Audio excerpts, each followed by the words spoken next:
La guerre en Ukraine atteindra demain son 1000e jour. Oui, ce week-end, on a cru qu'une issue diplomatique pouvait s'amorcer. Le chancelier allemand Olaf Scholz a téléphoné à Vladimir Poutine pour la première fois depuis 2022.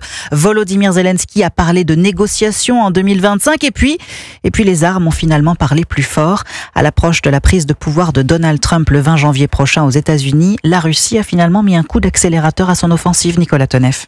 Oui, attaque aérienne massive ce week-end sur le complexe énergétique ukrainien, 120 missiles, 90 drones, une attaque qui s'ajoute aux efforts terrestres dans le Donbass, efforts qui relèvent du sacrifice avec des centaines de morts russes prouvés chaque jour, mais l'objectif du Kremlin est clair et ferme selon Xavier Titelman, spécialiste militaire. Les gains qu'ils sont en train d'obtenir aujourd'hui, les Ukrainiens ne pourront pas les récupérer. Donc oui, aujourd'hui, les Russes, avant un éventuel cessez-le-feu, ils lancent toute leur dernière force dans la bataille, et c'est pour ça qu'ils ont besoin de plus de monde, et notamment qu'ils ont mobilisé la Corée du Nord également. Car le cessez-le-feu envisagé par le président américain élu deviendrait une forme de piège pour la Russie avec l'obligation de le respecter sous peine d'aide massive accordée à Kiev. La seule chose qui compte pour Poutine, c'est le rapport de force.